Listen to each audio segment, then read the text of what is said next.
Hello, my friends. So today I want to talk to you about the Ogham writings, which were inscriptions that were written in angles, lines, on stones, especially in Ireland and Wales.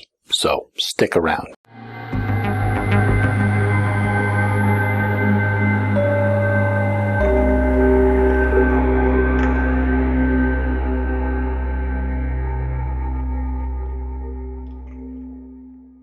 Ogham is made up of 80 sounds represented by 20 characters, and later 5 more were introduced. Each set of 5, so there are 4 sets of 5, are known as acmes. So we have the Bethluisniun, which consists of B, which is Beth or beef. It translates into English as birch. L. Louis translates into rowan. F for fir or fern. S. sail. N. nuan. Then we have the Hwath acme, which is HDTCQ. And then the Moon acme, which is MG, NG or J, Z or SS and R. And then we have the vowels, which is the Aum acme, which is AOUEI.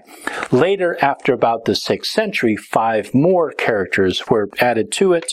These were called the Forfeda and consists of EA, OI, UI, IA, and AE. The Beth acme consists of lines going towards the right. The Hwath characters consist of lines going to the left.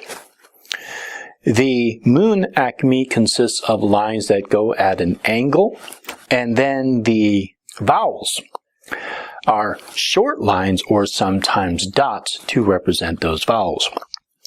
The later Forfeda were more in the writing or scholastic form of Ogham. Ogham writings were found mainly in Scotland, Wales, Britain, Orkney Islands, and the Isle of Man.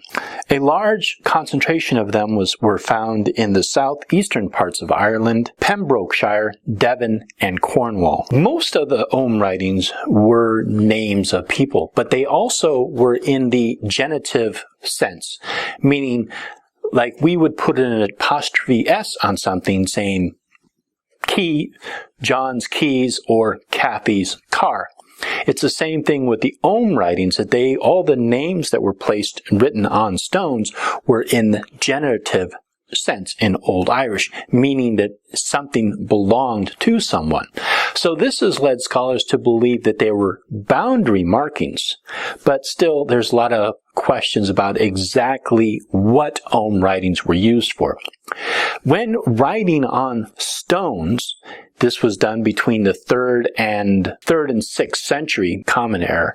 They were written from the bottom going all the way to the up. When written on paper, they are written from right to left.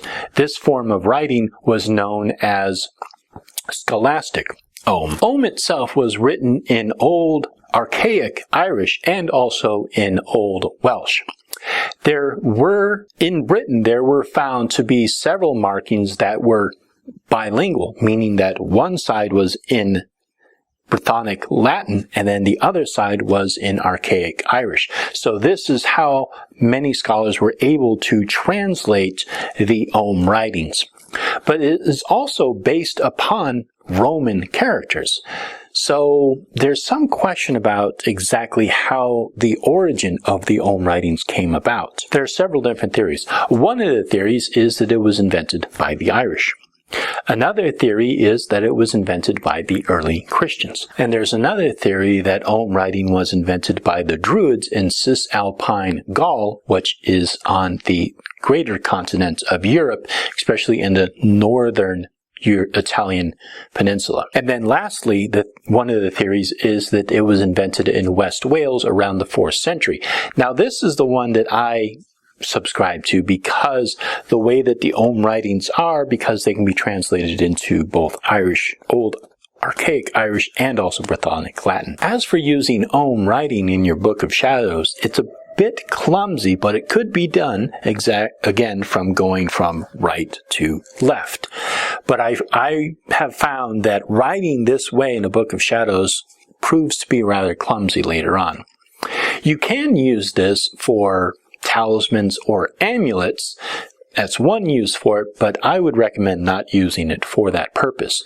If you want to, say, write it on a piece of wood for, like, let's say one word as a form of talisman or an amulet, I think that is a good use of it. But as for it being used in part of creating a, say, planetary talisman, I'm sure it could be done. Again, I wouldn't recommend doing it. The Ogham, or the Celtic tree alphabet, is also called Bethluisniun. Ogham itself is spelled O-G-M-A, but it is pronounced Ogham. It has also been wrongly attributed to the Irish god Ogma, who also has a continental counterpart named Ogmios or Ogmios.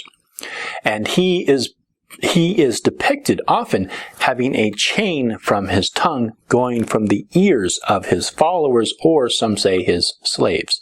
So this is an excellent form of understanding what Ogmios represents, which was eloquence, being able to persuade people through the act of speech and convincing people, rather than using force and might.